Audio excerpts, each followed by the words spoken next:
All right, good evening, everyone. I hope you can hear me okay. This is Natasha Bayes with School on Wheels. Welcome to the School on Wheels second online workshop. Motivating the Unmotivated is our topic this evening. I'm the Education and Training Coordinator for School on Wheels, and today we're going to be joined by Zeb Wellborn from the Tutoring Solution. He'll be providing strategies to help in working with your student. So during the first half of the workshop, Zeb will go over the information in his PowerPoint presentation, and after he's finished, we'll open it up for questions. So you have the ability to ask questions using the question pane shown here. So if you see there, you could type in a question over here if you want, and then I will read it aloud to Zeb so he can answer that once we start the question part of the presentation. And then since each participant is muted by default, if you want to ask a question out loud, which is fine if it's maybe a longer question, you can go ahead and use the raise hand option here. So it should look like a little hand, and just click on that, and then when I'll answer them in the order received. So if you have a pair of headphones handy, I suggest using them to hear the audio more clearly. And just want to know, do we have any immediate questions at this time?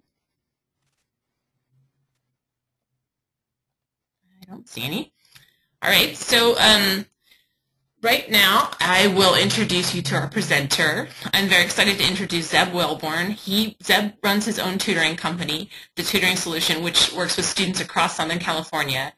His website provides daily tips for parents, students, teachers, and tutors. He has over 4 years of classroom teaching experience and 11 years of high school coaching experience. He also works as a social media consultant. So thanks so much, Zeb, for joining us this evening, and I'm sure there's going to be a lot of excited listeners to listen to the tips you have on motivating the unmotivated. All right, I will switch it over to Zeb. Okay, can you hear me? Yep, we can hear you. Okay, great. Thank you very much, Natasha. I really appreciate it. Sure. Okay, so can you see my screen? Yes, we got you. Okay. All right, great. As you said, my name is Zeb Wellborn. I have 4 years of classroom teaching experience, and I've been running my own tutoring company for the past 2.5 years now here in Southern California. I also had a little help putting this presentation together by Maniki Kotnick, who was one of my tutors. Together we kind of collaborated and came up with this presentation on how to motivate students who seem unmotivated. So the PowerPoint that I have is very extensive. I think when I originally designed one, it was a 3-hour presentation for School on Wheels last summer. So I'm kind of giving you all the information. I'm going to go through it really quickly. That way we can have the questions at the end. So there's two main, when we talk about motivation, there's really reasons why students are unmotivated, and there's internal and there's external reasons. And the ones that I found in my experience, the internal reasons are these two things here, the perception that they're failures and also their need for control. So those are two distinct, separate things that students often have or seem unmotivated, and that's the internal cause.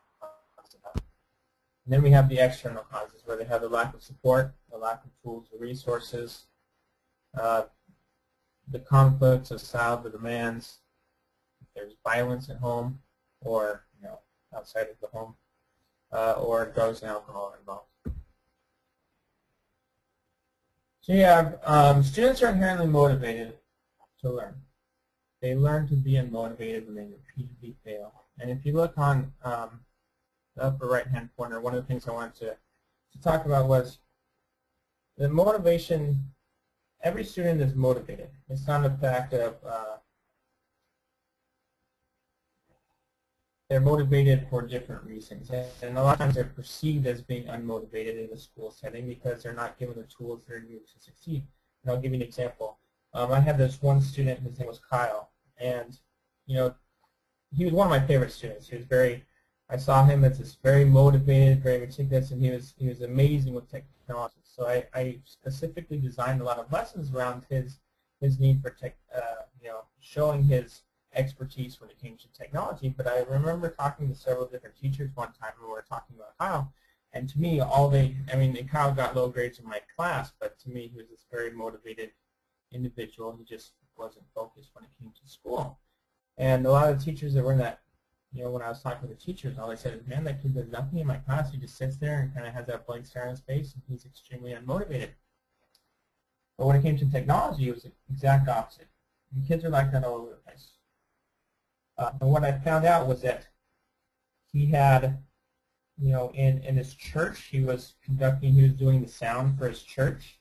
He was doing sound for local bands that were playing, and he was also, at 15 years old, he was running the Cal Poly graduation ceremonies. He was doing the sound for the Cal Poly graduation ceremonies because he was so skilled at this idea of technology. And there are kids who are highly motivated, but sometimes they're not motivated to school. So the idea that students aren't motivated is, in my opinion, not accurate. The fact is that we haven't found what motivates them, and that's what we try to work on as tutors and as teachers. So students have a basic needs to belong, to be competent, to influence what happens to them. And motivation occurs most often when those basic needs are met. I also like to say that, I think everybody wants to belong. Everybody wants to have something that, that sets them apart, that makes them special. And that's what we as tutors and teachers need to figure out for each student in order to make sure that we harness their motivation and their potential. We need to have, when it comes to our students, we need to have these core beliefs ingrained in our system, especially as tutors. I've talked to a lot of teachers over the years, and I think a lot of teachers get jaded because they deal with so many students on a daily basis. And it's kind of unfortunate, but I do understand it. But when we're working with students one-on-one, we need to develop certain philosophies. And one is that every student can be successful. Like I said, teachers get jaded, and sometimes I've heard a lot of teachers say, that kid's a lost cause. He's not gonna amount to anything. And I came in at the picture of the kid at the bottom is my very first student, Nick. Nick he failed all of his classes his freshman year of high school, and I came on and tutored him in his sophomore year. So he's the first student I took on as a tutor, and started my tutoring company as a result of the success I had with Nick. So anyways, I met with his teachers on a couple of occasions, and that's exactly what they told me. They told me that Nick was a lost cause, that he wasn't going to graduate from high school. There was really, they had confided in me that they had given up on him. And that's, very unfortunate, but it's just in that school setting where it's impossible to deal with those 35 kids, and when the kid doesn't seem like he's performing up his potential, a lot of teachers do that. So the second thing we have to do is that we can help our students achieve success. So you have to believe, one, that every student can be successful, and two, that you have the ability to impact and influence that student's life.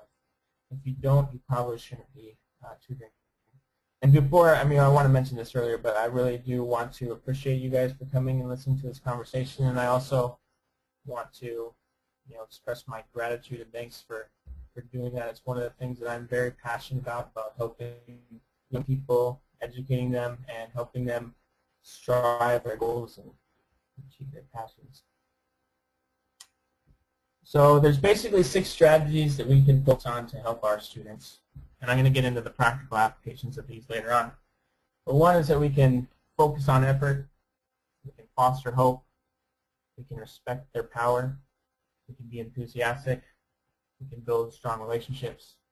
And lastly, which I think is the most important, is we have to invest ourselves in our students and their success. Okay, so here's 8 tips, and like I said, I'm going to go through these very quickly. Hopefully I'm not going too fast, but we'll see how it goes. So as a tutor, we need to give students constant feedback, and the feedback is in the form of, praise is the best form of feedback you can give. I attending these art classes, and I just started this recently, but when you go to these art classes and they have the instructors that are there, and they always make a concerted effort to say, oh, you're doing a great job at this, you're doing a great job at that. And what that does is it really builds the self-esteem and confidence of the person that's doing this. You point out the mistakes, but ideally you want to start with praise. and then you can say, hey, you did a great job on this, but these are some things that we need to work on. Like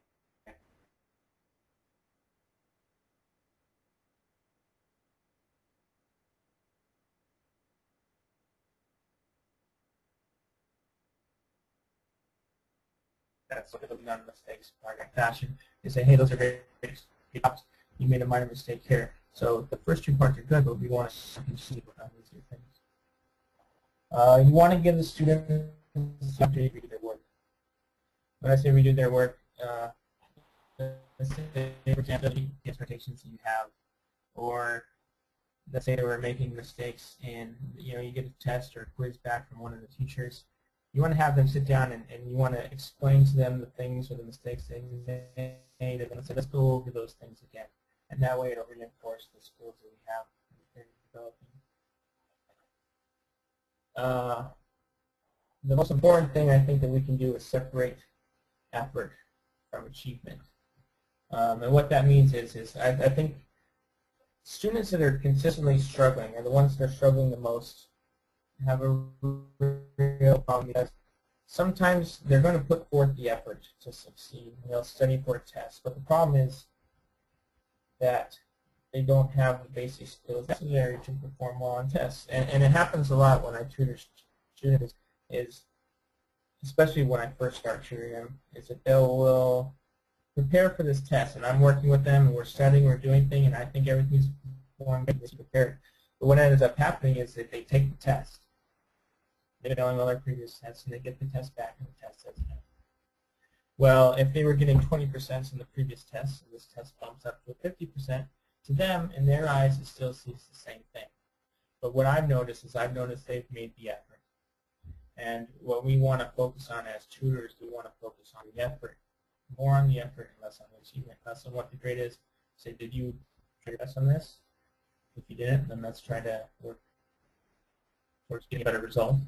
And if you did your best, well, then let's focus on seeing what are the things that we can improve for next time. So as a perspective, our praise comes in the form of effort and less on the fact of whatever grade they got on their tests or whatever it might be. You want to break the tasks into smaller components. So if the task is too difficult, the more overwhelming thing, I mean, as a tutor, I've done this on several occasions where you just kind of, like, let's say they have a huge essay that they need to write or compose, or, well, let's just break it down. Let's start with the first paragraph, and let's go through these manageable tasks, and then we build on each one as it goes along.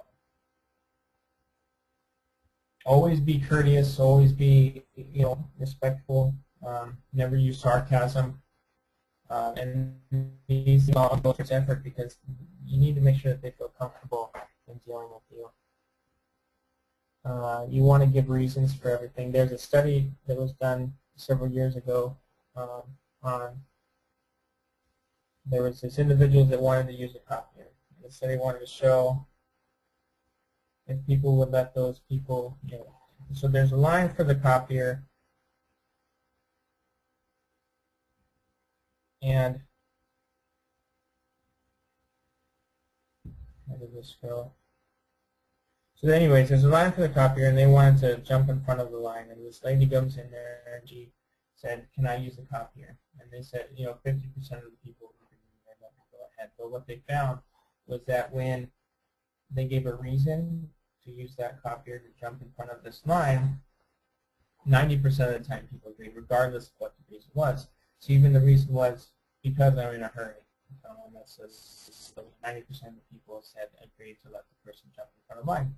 And what that really showed is that if we give a reason to our students about why we do the thing to do it, it's kind of irrelevant what the reason is. The fact is that we give them that reason so they understand where we're coming from. So if you're genuine and your ideas are genuine, then they will listen to you. Another thing is you might want to think about developing an effort contract, and on the next slide is an example of the effort contract that I came up with one of those when I came during the summer. This is one that we generated at a thing. It's not anything special. So you're free to change the questions if you want to have different questions on there. But the questions are designed in a way where it's trying to foster, encourage kids to vote. So you want to establish the goals in this effort contract. What is it that they want to achieve their school, and then you want to guide them in how to effectively use efforts to achieve those goals. So if you look at question 7, what specific things and steps can you make? That's an important question.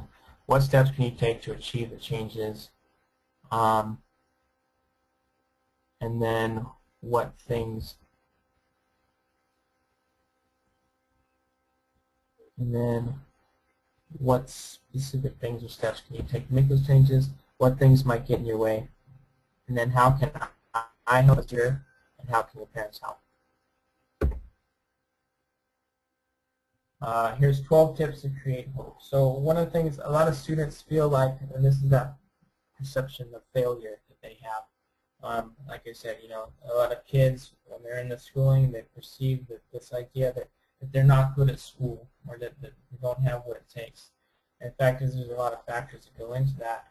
And so what we have to do as tutors is try to redirect that, or make sure that they don't feel that they're failures. And there's a lot of these tips will help kind of make sure that we're giving them hope that they have the abilities to succeed. So we want to show how achievement benefits their lives. And usually I use personal examples about how my success and things have benefited my lives, or even my lack of successes has benefited my life, but to show that that achievement can come with positive results. That goes to the next thing, is use real-world examples. I think I try to, I was a history teacher, and one of the things that we did in history is use examples from today to reference in the past. And if you can use real-world examples for the students, they're going to connect with the material more, and they're going to understand more how it applies in their lives. Another thing I really try to do is when I meet with the student for the first time, I try to find out what their likes and dislikes are.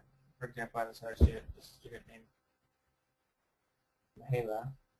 He loves basketball. So anytime I get a chance to relate the material we're covering to basketball, I will do that, and it just kind of builds that connection. And I'm using those real-world examples so that they can at least understand how this thing relates to their real lives. Recognize, encourage, and support positive affirmations.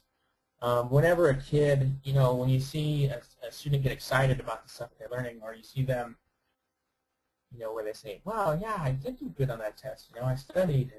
And what you want to do is you want to recognize those, and then you want to encourage and support them to continually to think about those things. So what is it they're doing that's making them successful? Oh, I studied for this test. I did pretty good. You did a great job studying.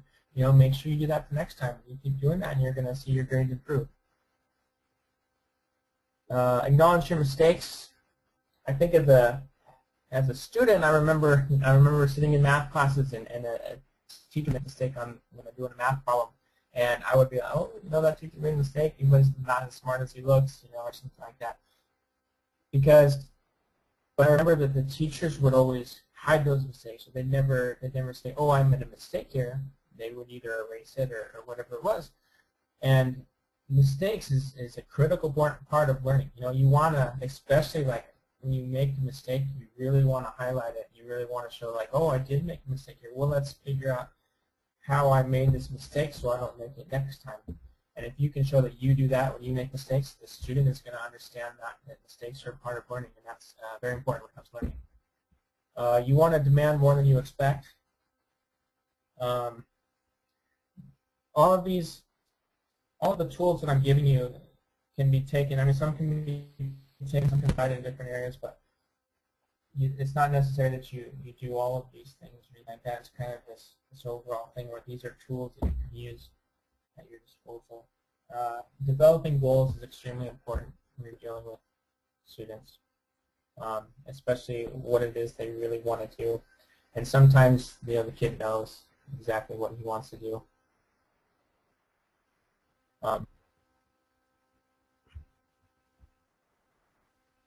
So if he does, that makes it easier for your job as a tutor, so you can locate, you can identify, the things that you can do to move that along.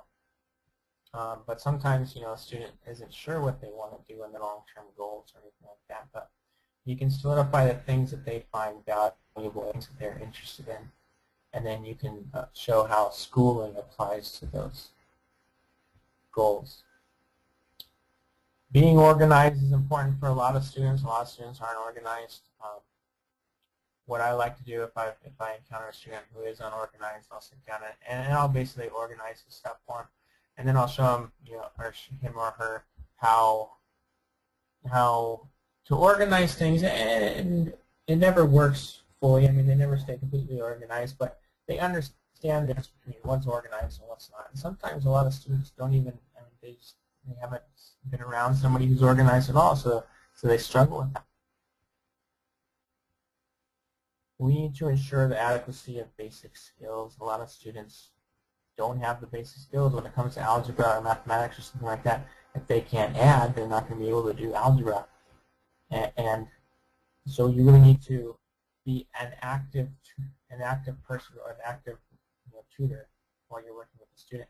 And you need to locate exactly what it is they're deficient in, so that way you can work on those so that they'll have those down so that they can do the next step.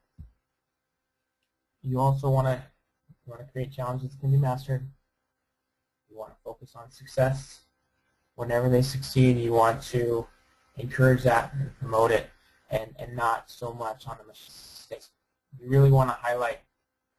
I think the people that are highly motivated are the ones who do the best, because they get constant reinforcement from others saying that, wow, you're doing a great job, the things that you're doing are great. And what we can do is we can say that because everybody is doing great things. They're just doing it at their own pace.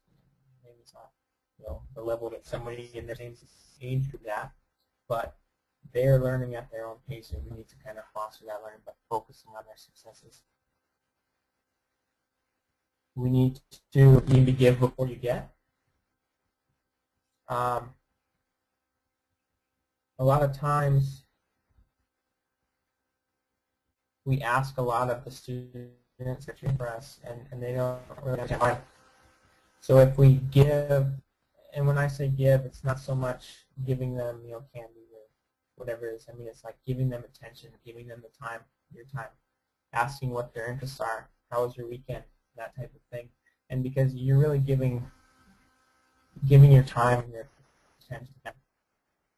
And so when you want your attention, they're going to want to listen more if you're giving them beforehand. You really want to focus on the learning process. So like it's the same thing. Don't focus on the results. Grades are of secondary importance. I think as a tutor, your goal is not necessarily to get them to straight A's or anything like that. Your goal is to help them improve and help them understand how they can be learners and how they can be lifelong learners. When I started with Nick, that was I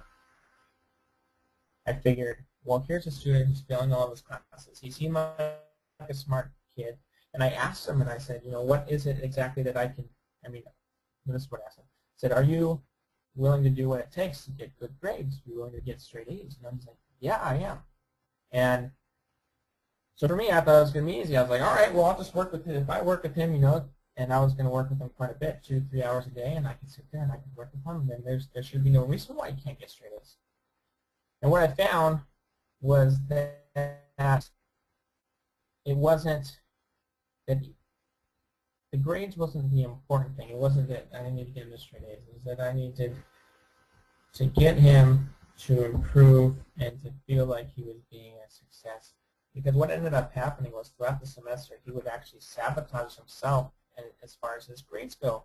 And I couldn't understand why. I remember when he was studying for the finals, we worked all the way, we did all the study guides and everything, and he was borderline in passing all of his classes. All he had to do was turn in the study guides and do somewhat decent of it. The final one, what he did was he went to school that day and he took the study guides and threw them in the trash. He told me about this, later in the semester, and I couldn't figure out why he did that. Like, why would he do that? And it was that he had always been. That was his kind of identity. Was that he didn't do the work, that he was the one that sat out, that he didn't participate in the class, and it was a real struggle trying to get him to shift from the idea that was an identity to his identity being somebody who wanted to do well in school and wanted to perform well. Here is 8 tips to give students control. One of the things that I think Natasha told me that a lot of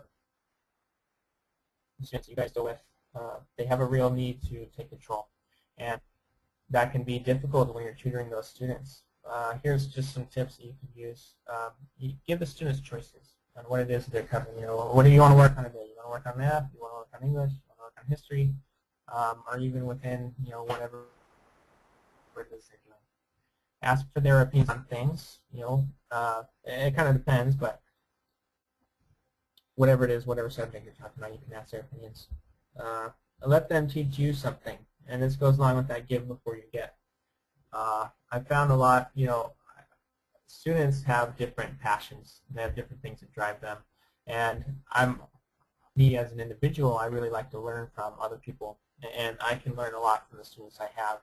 So, you know, I find out what their interests are, and I'll ask them, you know, oh, well, you know, give me some pointers on, you know, for example, I have a student who's a swimmer, and I've been starting to swim myself, so I would ask, you know, oh, well, do you have, like, you know, have you been learning any kind of strokes or techniques or anything like that? And she sat there and told me a couple of things that she was doing in the pool.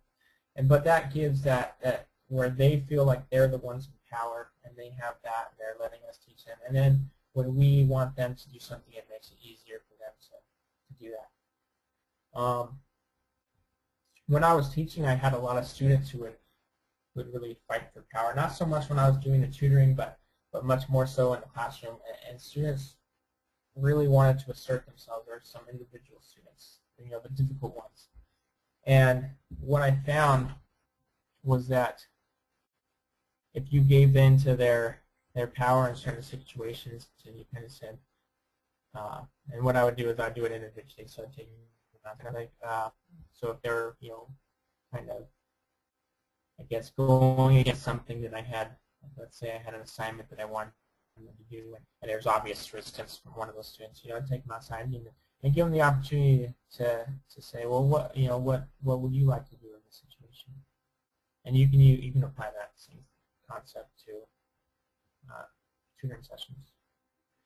You want to celebrate the small successes whenever, I mean, I think I said this earlier, but you do want to celebrate those things. So anytime they have success, you know, make sure you identify it, make sure you point out the tools that they use to become successful in those situations. And this is what I think was the most helpful thing, was listening to help from his caretakers. I came in, you know, expecting that I can sit there and I can help him, just me, myself, and get him to the point where he was excelling in school. And what I found was that it was not something I could do by myself. It was not something I could do alone, that I had to enlist the help of others. What I said is his teachers and his parents. And you really want to focus on the people that he looks up to most, or he or she, you know. And you want to enlist their help because everybody understands the importance of an education and how school works. And if you can get, but a lot of times those caretakers aren't necessarily sure the best way that they can help with that student, that particular student. And you have the opportunity to harness, you know, to kind of direct those people to understand more about how it can help their kid become successful or the student become successful. In Nick's case, I talked to his mother, and she had some coworkers that worked with her. And Nick really looked up to those people, so, you know, I kind of showed her how she could keep tabs on his schoolwork. You know, a lot of schools keep grades online now. There's a lot of different tools that you can take, and, you know, tips that you can give to the parents or to those caretakers that can help the student in question do well. You constantly want to show the students they have what it takes. I mean, I've never used sarcasm when it comes to, I always want to push the student and say, because I know that every student that I deal with has what it takes to be successful in the things that they're learning. And a lot of students, for some reason, they don't.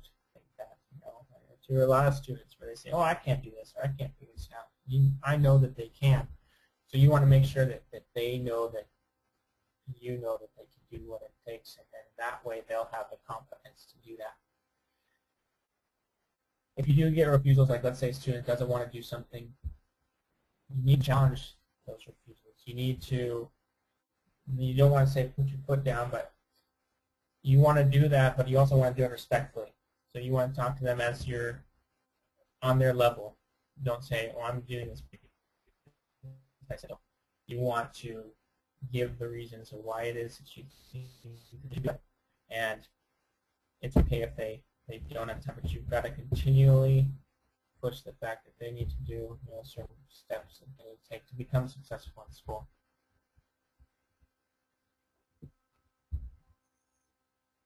So here's 5 tips to building a strong relationship with your students. Let them know that they are important to you. I think that's the important thing is regardless of how well they do in school, regardless of a lot of students that lack motivation, it's because they're constantly looked down upon by teachers, by parents, by whoever it is, and the way to avoid that is to show that it doesn't matter how good they do in school. It doesn't matter how good they do at this or that. What matters is them. They're important, and if you can demonstrate that you feel that they're important regardless of how they perform or how they do, you're building that strong relationship where you can convince.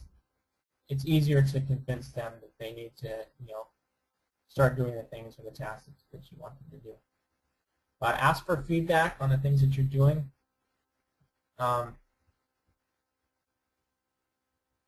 It doesn't do any good to talk at someone. It's more like, especially in a tutoring setting, you have the opportunity to have a conversation. So you want to have feedback, and you want them to be able to speak their mind about things that they're learning or not learning, or things they find beneficial or things that they're not, and then you adjust your strategies based off of that feedback. Be genuine and honest. Share stories about yourself as a student. I do that a lot when I'm dealing with students, especially the lessons that I've learned.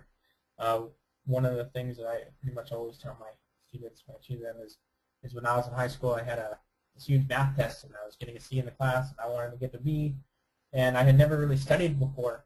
And what I did was I went into the teacher's class, and the teacher told me, well, this is what you can do. So I opened up the teacher textbook, and I started backwards, and I figured out what the answers were, and then I go back and I try to solve to get those answers. But I did all of this on my own, studying on my own, which I had never done before. And a lot of students, it may seem obvious, well, yeah, you need to study for a test, but a lot of students don't understand the correlation between studying for a test, because sometimes they feel like they study or they feel like they, but when you show them an example of how you actually did it, it hits home more with them.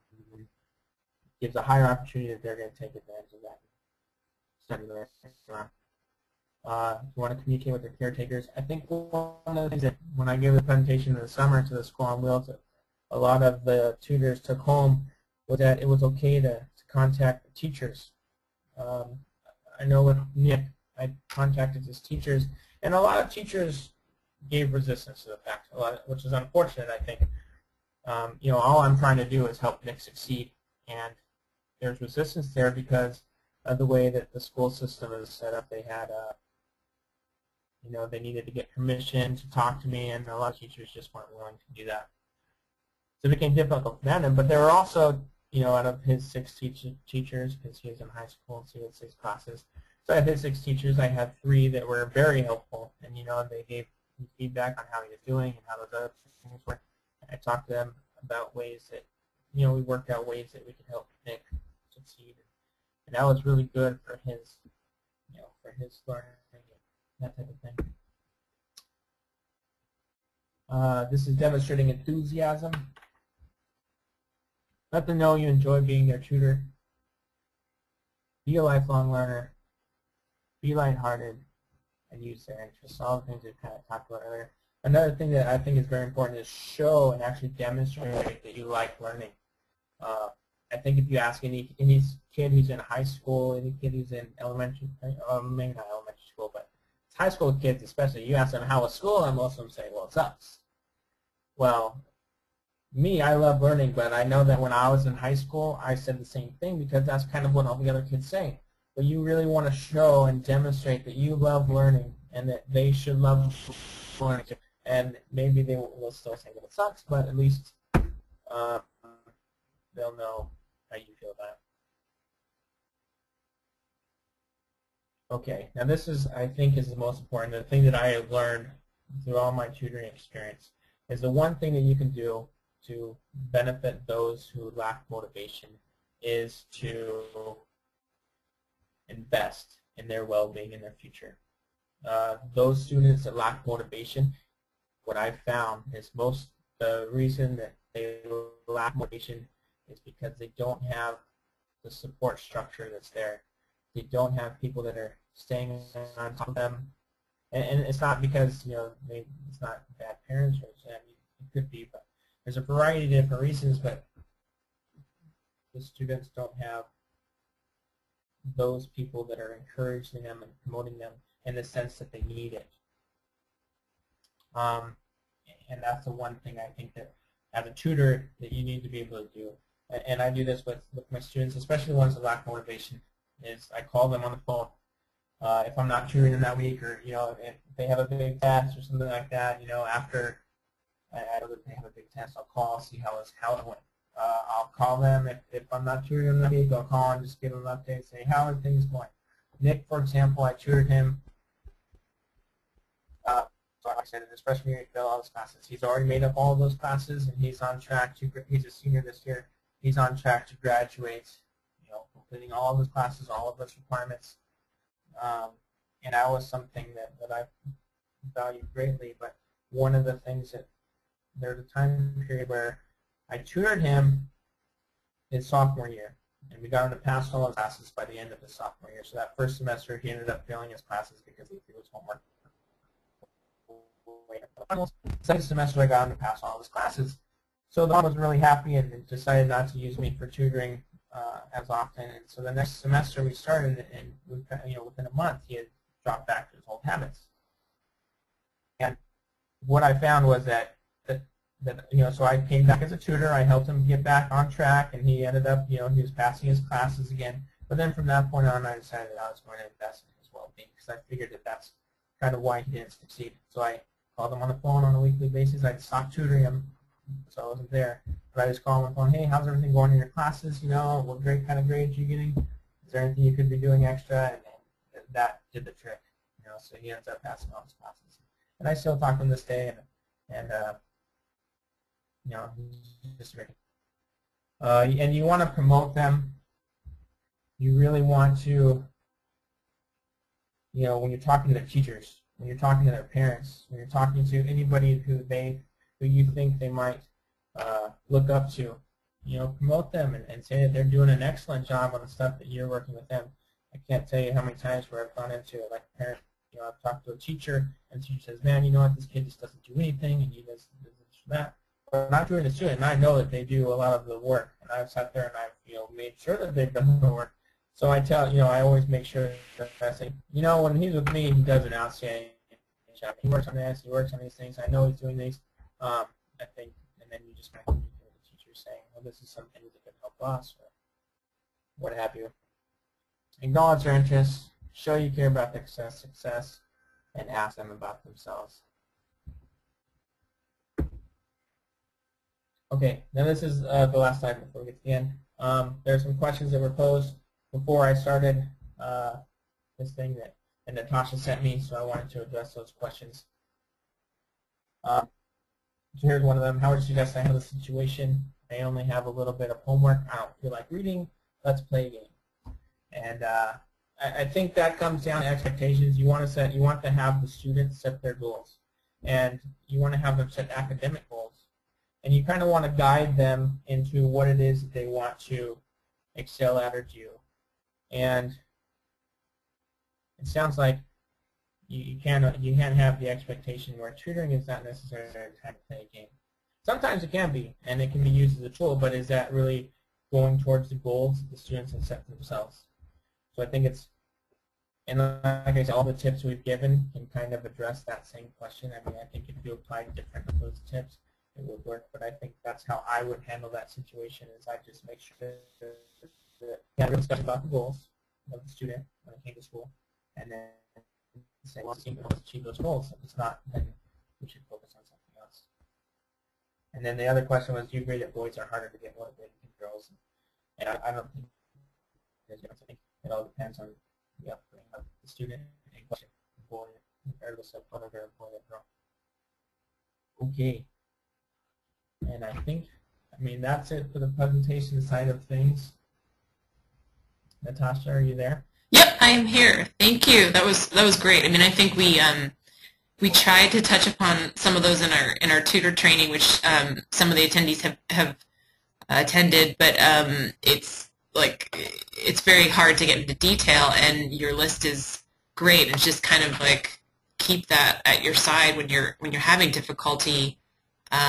You know, there's so many tips in there that you could just, you know, keep pulling out different ones, and we can always help you if you have a specific situation. Your regional coordinator can help you, you know, hone in which one might work better than others.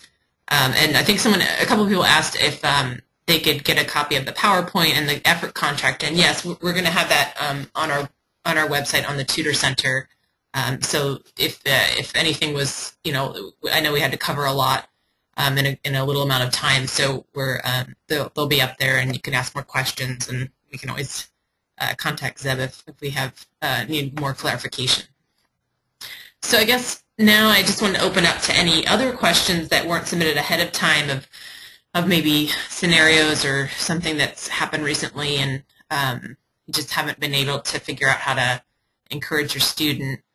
So what you can do is you can either type in your question and I can read it aloud, or if you want to ask the question aloud, just go ahead and hit the little hand button, and I can open up your microphone so you can ask that. So people are a little shy at first. I know one of the biggest question that you covered a little bit, but maybe we can readdress it, is, you know, what would be your kind of go-to strategy for students who are very reluctant to turn in homework? And I know you told a story about that too, but if you just want to maybe reiterate. Well, I think what you have to understand, or what I think, there's not much you can do short of, you know, following them and making sure that they turn in their work. And I think it's more beneficial for them in the long term if you encourage them. I think it comes down to follow-up. They're not going to turn in their work. I mean, a lot of kids lack motivation, and it's because they have that identity or whatever issues are compelling them to not turn in their work, that they assume that role, and so to turn in the work is kind of opposed to that. And all you can really do is you can follow up and make sure that they are completing those things that you're asking of them. And what it ends up doing is that when you can go the follow through, it shows that you care and that it's important to you. And when you say that, and when you show, you know, disappointment when they don't, or when you show confusion as to why they don't, that over time they will want to do it to make you happy. And then they can equate it to their thing. So it's not necessarily a strategy, I think. I mean, it is a strategy, but it's following up, and it's being persistent, and it's not letting them get away, and they can get away. I think it depends on how you want to do it. They can get away with it, but they're not going to get away with it from you.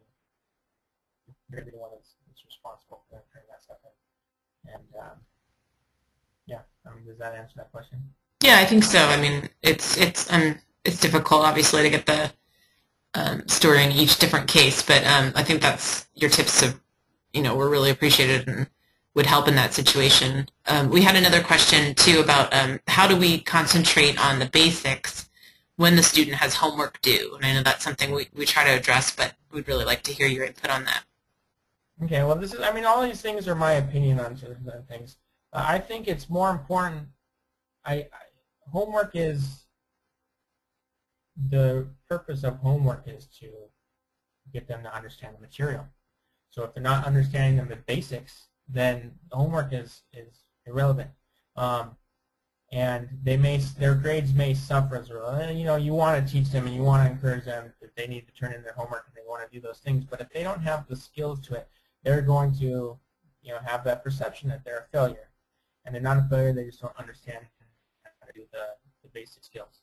And so you as a tutor, or, you know, and you can get the caregiver involved, because you can say, listen, he's lacking in these, he or she is lacking in these skills. There's deficient in these skills. We need to make sure that he's on track so he can succeed in those areas. So me personally, I would not. I just in that situation, I would want to put someone that was developing those basic skills, because if he doesn't have those, he's going to continue. You know, when you're not there, he's going to continue failing those avenues. Yeah, I think that's a great answer, and I mean, we really have to concentrate on filling in those basic skills, because we may not see them for that long in terms of the students we serve being homeless. They might move on. So the more you can work on the basics, I think the better you prepare them.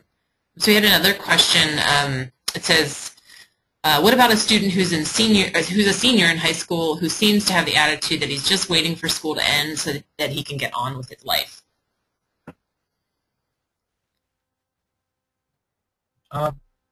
Yeah, it kind of depends on your philosophy as an educator. Like me personally, if I encounter a student like that, I want to develop a relationship with that student so that they are going to be want to do the things that I'm asking of them. And I think it's more about being a mentor, you know, guiding them as far as, you know, making right choices and doing those types of things. If they're not going to, you know, let's say, I have come across this where the student just, they know they're not going to pass their classes, so why do any of the work? And they know that they're, you know, not going to graduate, so why do any of the work? And then you become more, you play more of this mentor role, and you kind of, you know, encourage them to make correct choices. And it's just developing a relationship with them. I don't think you can necessarily say that, you know, if you have them focus on doing homework or doing, like, I don't know how to explain it, but they're not going to be excited about that fact. But if we're talking about helping the students' lives, I think the best way is to play that mentor role and not worry about what they're doing in grades or Here's another one that's kind of similar. It says, I spend most of my time, my session, building a relationship with my student, and she's very enthusiastic to talk to me, but when I suggest doing homework or schoolwork, she shuts down. You mentioned goal setting. How often do you suggest creating goals per session, or one overall goal for tutoring? What do you think about that? I do it on, I mean, it's kind of like, you know, you get a sense for the understanding and the feeling of it. So I don't say, I definitely don't do it every session. What I'll do is my first session, well, actually a lot of students that I deal with are already motivated, so it's easy. But the students that I deal with that are unmotivated, I will sit down with them. I'll assess kind of what their goals are. What is it your future goals want to do? You know, and most kids want to say, well, I want to go to college, and a lot of them even have these elaborate dreams. You know, like Nick, for example, he was failing all his classes in his freshman year, but he wanted to become a doctor. So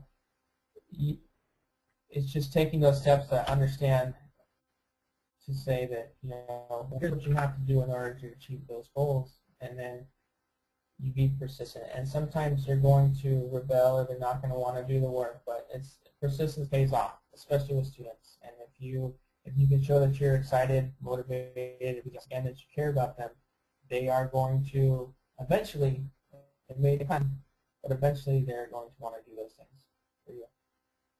So that's good that you're building relationships with the students.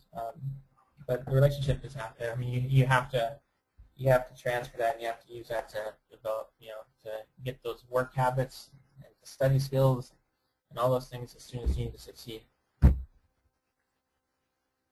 Okay. Here's maybe an easier one, although I don't know if you can answer to the LAUSD system, but what's the online system that LAUSD uses? Is it Zangle, like Aventura USD? Do you know, Seb? Oh, no, I don't. I know, Okay. I know Corona, because that's where a lot of my students are. Corona uses Zangle. I think Chino uses Grade Alert, or they did a while ago. I'm not familiar with LAUSD. Okay, we'll look that up and we'll have to post it for all the tutors that want to know. Let's see. Let's try to take a couple more. It says, let's see. My 8-year-old third grader is intelligent and has a lively personality. She simply doesn't have the focus or desire to sit in on a tutoring session no matter what we do. Basically, she wants to play with the other kids or watch TV. She doesn't want to think about school. I'm fun and interactive, but sometimes it still isn't enough. Any thoughts to that? Yeah, there's really, I mean, there's no clear-cut answer. It's always a combination of things, and if you apply a lot of the things and the tips that I use in the thing at the beginning, some of them may hit, but I think, I mean, like I said, what I've learned is that persistence counts, and that if you hold them accountable, and if you continually remind them of the goals that they set forth for themselves, and continually show that this benefits them, that it may not work, the first time, the second time, the third time, even the fifth or sixth time, but eventually, if you can get them to develop an understanding, and I mean, it's not easy. I know it's not easy, but I think it's just persistence. Yeah, I mean, I think it's hard to, maybe, we'll try to follow up with how to use the strategies on different age levels too, because I think they're applicable, but sometimes you got to use a little bit more or less of you know, entertaining, or, with teens, you want to make sure they, you really spend some more time getting to know them. And like, I see one question was, when I pick my student Dylan up at high school for a tutoring, it takes me about a half hour to change his attitude from sullen to somewhat happy. He moans and groans and asks, why do I need to do this stuff? And Dylan's in special education. And I guess my only comment to that would be, at least it only takes a half an hour, not a whole hour. But do you have any suggestions on that?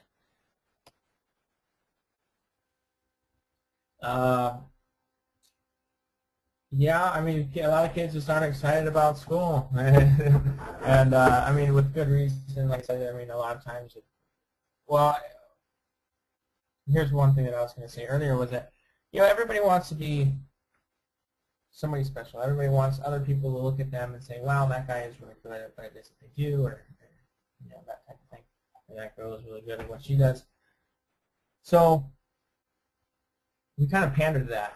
And as a tutor, you want to pander to that by saying, wow, you're doing a fantastic job, and doing things like that. And eventually, I mean, at the start, there'll be resistance towards that. Again, it's another thing that deals with the persistence there. If you continually are there supporting the kid, encouraging them to do their work, they are going to be resistant for some time, but eventually it turns around, and it's all about you really focusing on what the kid wants and his desires, needs, and then using that to tutor them in an effective manner. Okay, I'm just going to take this one more, and then we'll wrap up. It says, what percentage of a tutoring session should be dedicated to validating the student and giving way to student power, I guess? It depends on the student. Some students are obviously, I mean, they're just more difficult, and they take more time to do it. I think if you can set it in as your goal as a tutor, this is, my personal opinion, is it's not to improve the grade, it's to get them to improve as a person. And some people, some students that I've had are very resistant to tutoring, and then you've got to take more time away to focus on them and make sure that they're on board with the goals that you're trying to get, the goals that you're trying to achieve. And you can recognize that at tutoring. There's a lot of students that I have that there's no problem that they're excited about the thing they're excited about, and I can sit there for the whole hour and just work on what it is they need to work on, education-wise. So it all depends on the student. And that's what's great about tutoring. That's one of the reasons why I got out of teaching was, as a teacher, I didn't feel that I always felt that I was letting somebody down. I was either if I focused on the kids that were failing, I was letting the kids that were getting straight, the ones that were excelling pass down because I wasn't challenging them enough. If I focused on the kids that, were getting straight A's, I was doing it at the expense of the kids who were struggling. And if I focused on the people in the middle, the ones on the top and the bottom were not getting my full support and attention either. Tutoring is great because you can really focus on the student and you can identify what it is that they need to improve. So improvement is the goal of tutoring. It's not so much getting the results trees or anything like that. It's getting them to improve. I think that's a great point to ask that question. Yeah, I definitely think so. I mean, it's hard to get everything, but I think that's a great point to leave on. That improvement in general is what we're looking for, and you're not going to make a change overnight. So did you have anything else you wanted to add, Zeb, before we conclude tonight? No, I really want to thank you for the opportunity. If any of you have any questions or if you want ideas or anything from me, this is kind of weird talking to a computer, and so I kind of rushed through things. I think I, stumbled through a couple parts, but I have tutored a lot of students. I do have a lot of experience with, motivating students that are struggling. If you do have specific questions or things, any of you are more than welcome to contact me, and I'd be more than happy to give you my ideas or input about, tutoring students that need help. Thanks. We really appreciate that, and we really appreciate you talking to us this evening. So if anybody has any other questions later, you can go ahead and forward that to your regional coordinator. But I know that everybody on this call definitely appreciated the strategies, and we'll post them to all the tutors. All right. Well, this concludes our online workshop for tonight. We'll be trying to provide more in the future and also in-person ones. So just keep checking the tutor calendar to see when those are scheduled, and your regional coordinator will let you know as well. All right. Thanks, everybody. Have a great evening.